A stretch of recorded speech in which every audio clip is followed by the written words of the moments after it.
もしも自分の顔が見れなかったら、少し目を閉じて想像してみてください。朝です。目が覚めます。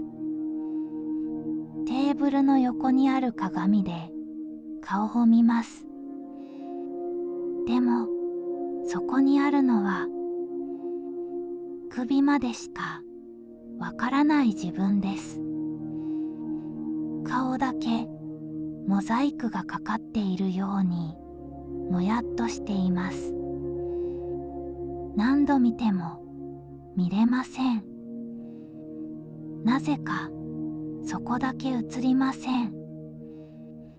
そう、この世界は自分の顔が見れない。一生自分の顔を知りません。自分がイケメンなのか、または可愛いのか、それとも残念なのか、永遠のミステリーです。朝ごはんです。食パンを食べます。でも歯にパンくずがついても鏡で確認できません。鼻毛も確認できません。青のりも確認できません。顔周りは落書きされていてもわかりません。真面目に考えると表情も確認できません。笑顔も怒った顔も、人は人生で一度も自分の笑顔を見ません。食卓には母親と父親、母が言う、お父さん、今日もお化粧をお願いね。わかった、化粧終わったら俺のひげも揃えてくれ。そんな朝、外に出ます。水たまりがあります。覗きます。やっぱり首までです。顔は水面にも現れません。写真を撮ります。でも顔だけぼやけています。証明写真はほぼ心霊写真です。でも自分以外の人は見れます。指名手配の似顔絵さえも逃亡犯はぼやけて見えます。人は自分の表情を知らないまま人生を過ごします。鏡は売られます。写真も撮ります。ただ一つだけ、自分の顔だけがなぜか世界から拒否されています。それでも人は今日も普通に笑います。自分の顔を知らないまま。それは少し不思議なことです。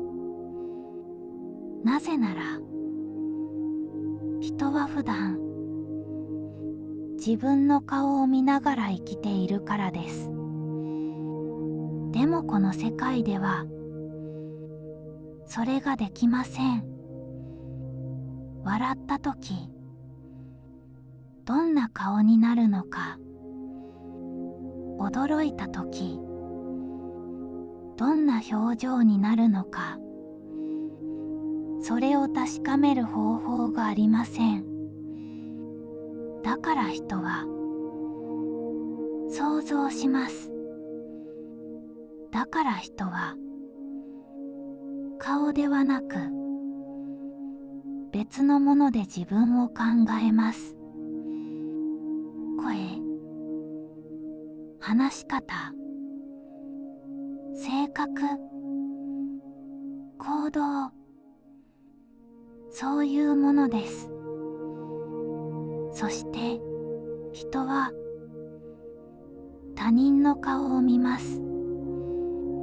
いろんな顔があります。優しそうな顔、怖そうな顔、楽しそうな顔。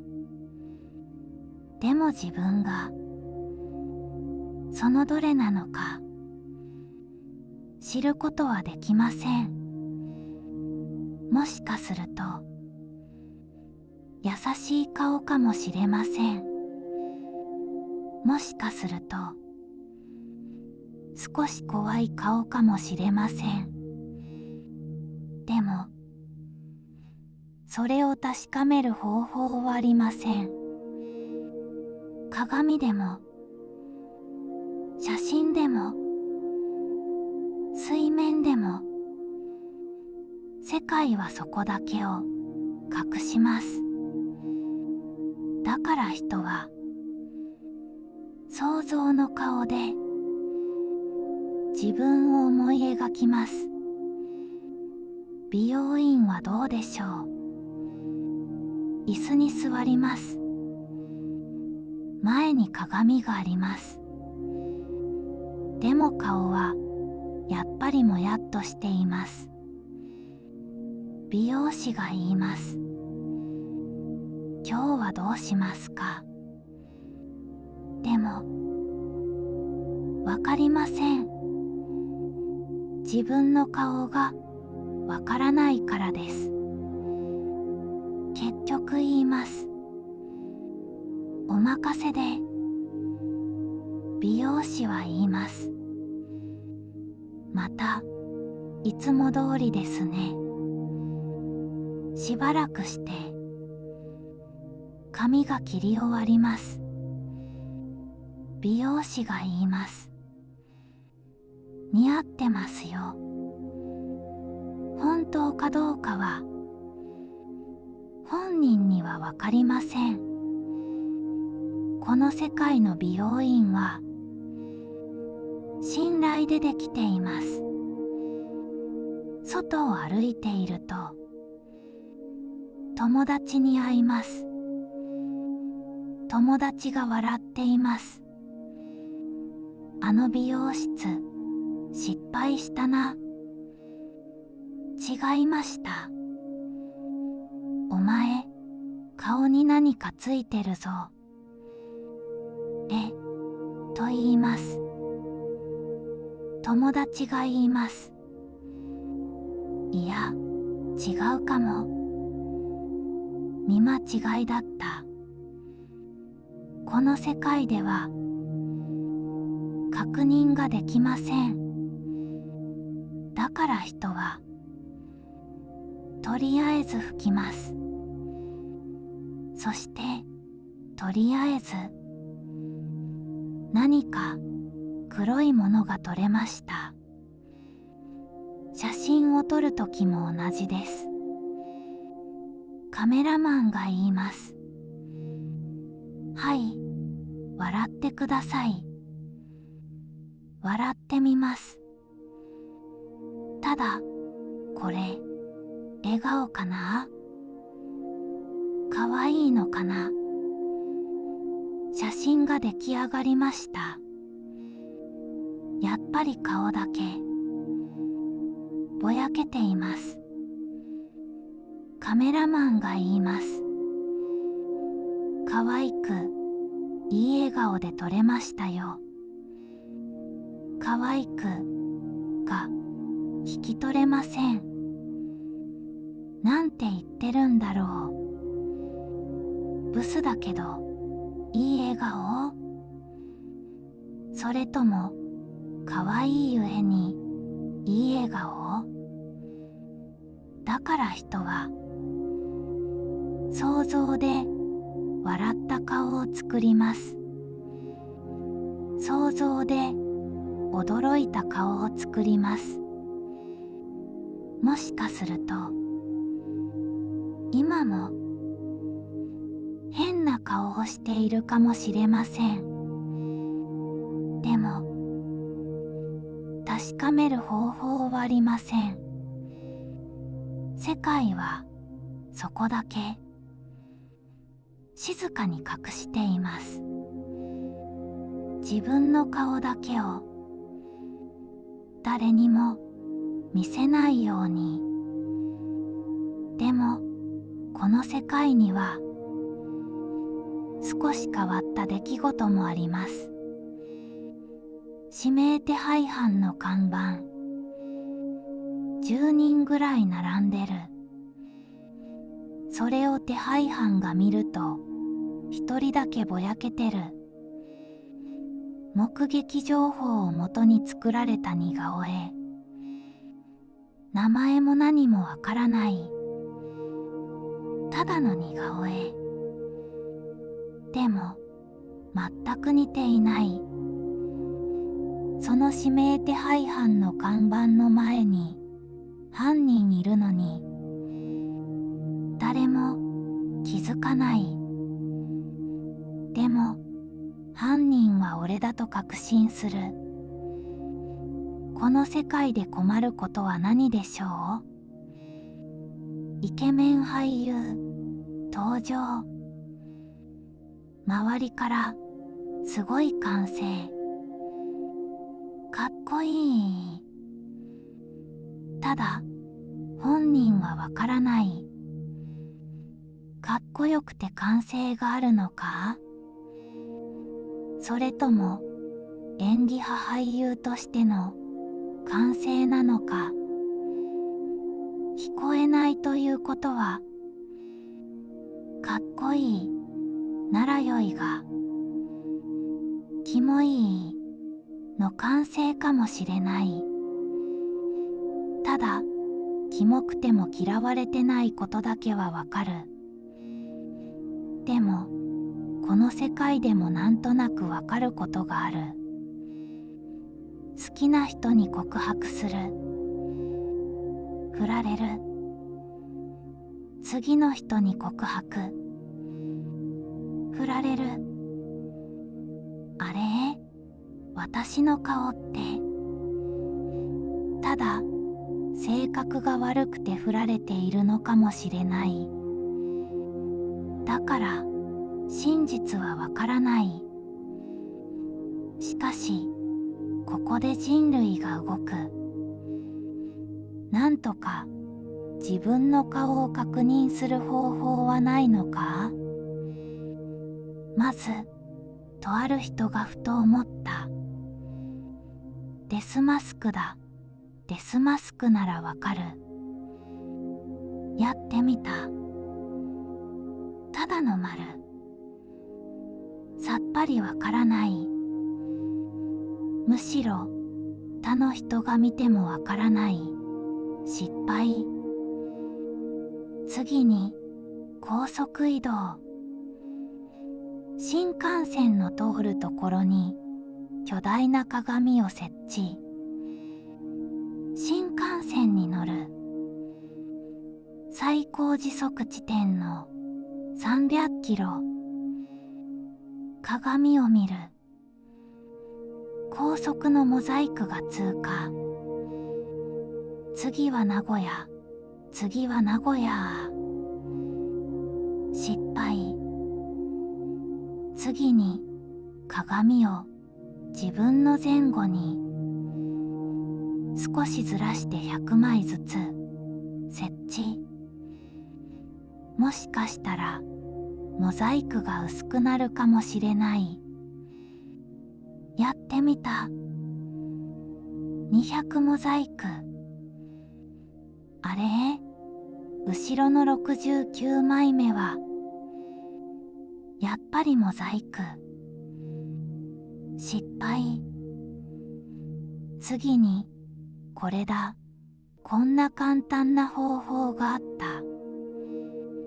これに気づいたのが釣り人。もしかして俺ノーベル賞もらえるかも。魚拓だ。魚拓なら。はい、モザイク。むしろ誰もが最初にやっていることだった。ひらめいた瞬間はだいたいそんなもん。次にいよいよ最終兵器登場。人類の知恵が集結した。そう、この発明の名前は自分の顔がわかるんくん。まずインカメラで自分の顔写真を撮る。それを自分の顔がわかるんくんが解析。そしてわかるん君が音声で教えてくれる。生まれたてのチンパンジーともうすぐ寿命のジュゴンを足して2で割って、そこからモモンが推定3歳を2分の1ほどかけて、最後に日本カモシカのオス5歳を足した顔です。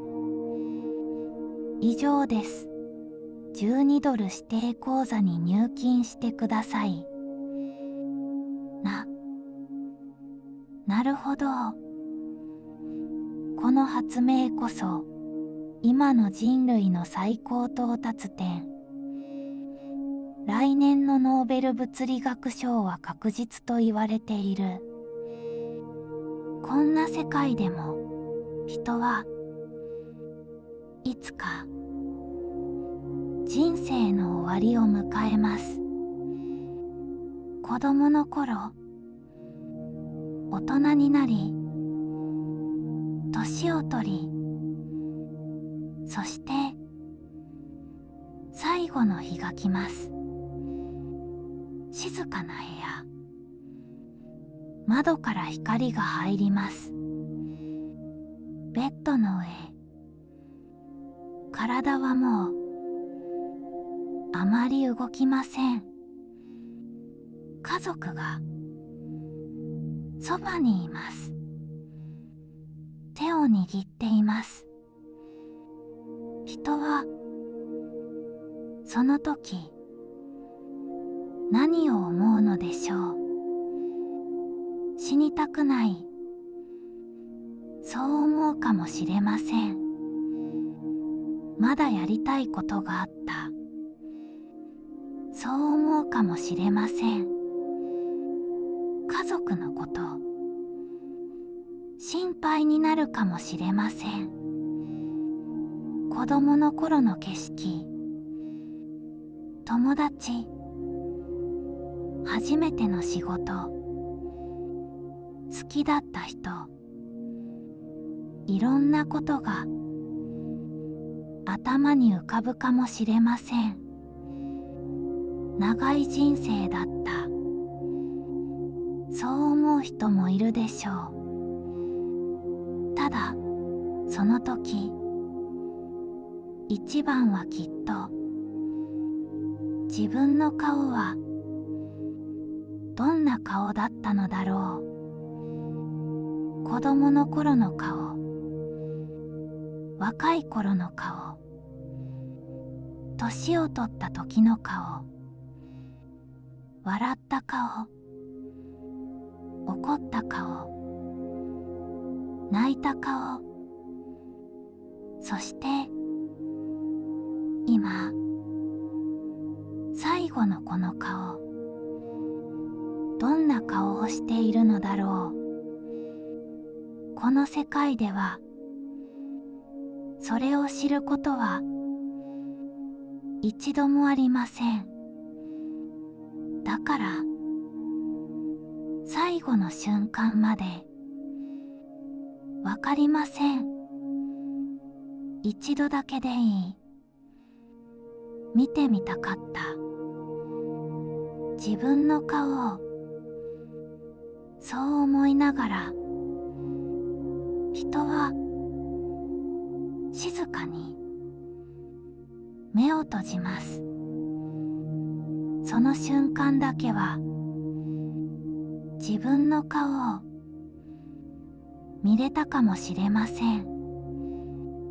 でもこの世界には自分の顔を見たことがある人がいます。家族です。友達です。大切な人です。その人たちの記憶の中にはあなたの顔が残っています。笑った顔も泣いた顔も怒った顔も全部ちゃんと覚えられています。だからもしかすると自分で見えなくてもそれでよかったのかもしれません。もしも自分の顔が見れなかったらあなたはどんな世界を想像しましたか？そしてあなたならどんなもしもになりますか？